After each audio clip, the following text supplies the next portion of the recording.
দেশে যাবে অন্যায়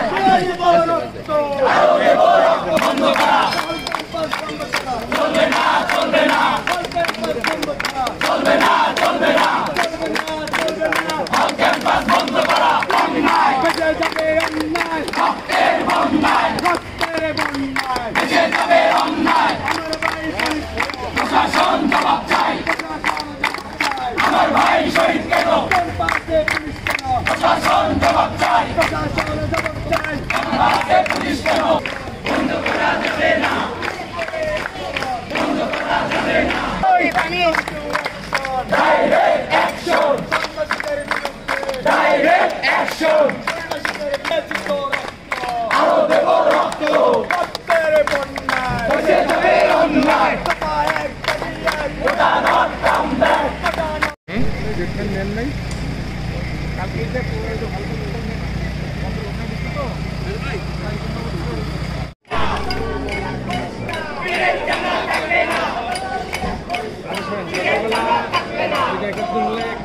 সমস্যা হয়েছে আমরা পাই নাই খোদা ইয়া রব্বুল আলামিন ইয়া আল্লাহ এই বিশাল জুলুমের সময় রব্বুল আলামিন আমরা কিছু মাজলুম আপনার দরবারে হাত তুলেছি রব্বুল আলামিন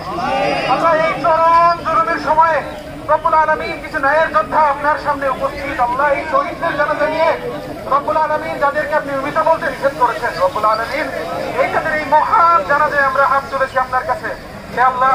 হে আল্লাহ হে আল্লাহ আপনি আমাদের উপর এই জুলুমের রব্বুল আলামিন আপনি আপনার কোরআনে ওয়াদা করেছেন যে আপনি 100 ধৈর্য ধারণকারী সৈনিককে আপনারা জানেন বিভিন্ন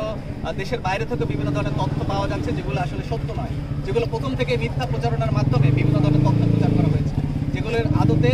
কোনো ধরনের সত্যতা পাওয়া যায়নি এবং আমাদের পররাষ্ট্র মন্ত্রণালয় থেকে বিভিন্ন দপ্তর থেকে কিন্তু প্রতিবাদ জানানো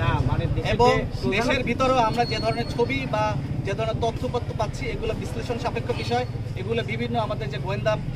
আমাদের শাখা রয়েছে তাদের হাতেও রয়েছে এই ছবিগুলি, তারাও এই ধরনের ছবিগুলো পেয়েছেন, তারাও বিশ্লেষণ করছেন এবং আমি নিশ্চিত করে বলতে চাই যাদেরকে এই বিষয়ে সংশ্লিষ্টতা পাওয়া যাবে তাদেরকে আইনের আওতায় নেওয়া হবে। পুলির শক্তি বলতে আমরা যারা বুঝি তারা হচ্ছে স্বাধীনতাবিরোধী যারা শক্তি, যারা দেশে বা সমাজে শৃঙ্খলিত জীবনযাপন চায় না, যারা চায় দেশে একটা অরাজক পরিস্থিতি তৈরি হোক। আপনারা সবাই বুঝতে পারছেন সে শক্তি কারা। স্বাধীনতা বিরোধী চক্র যারা আছে তারা এই বিষয়ে সোচ্চার, তারা চায় তাদের যে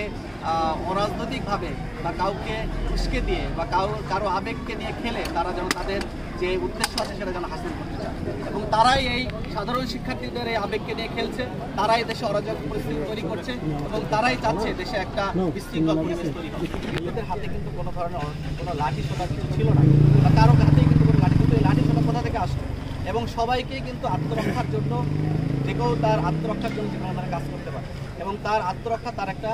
অধিকার, তার একটা মৌলিক অধিকার, সে থেকে নিজেকে রক্ষা করবে। সেই আত্মরক্ষার্থে যদি কেউ কোনো ধরনের কাজ করে থাকে সে সেভাবেই কাজ করেছে আমরা মনে করি এবং আমার মনে করি যে সবার আত্মরক্ষার দায়িত্ব তার আছে। আইন হাতে তুলে নেওয়ার অধিকার কেউ কাউকে দেয়নি, এখানে সবাই নিজের আত্মরক্ষার্থে যদি কেউ কোনো ধরনের ব্যবস্থা নিয়ে থাকে সেটা আইনের অধিকার আছে। কিন্তু আপনি যে কথাগুলি বললেন যে কমপ্লেনটা করলেন বা অভিযোগটা দিলেন, এটা অবশ্যই আমাদের নজরে আছে, এটা আমাদের নজরে আছে।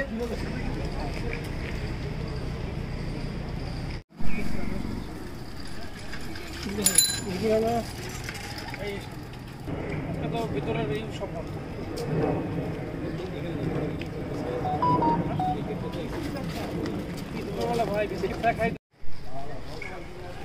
বুঝি না।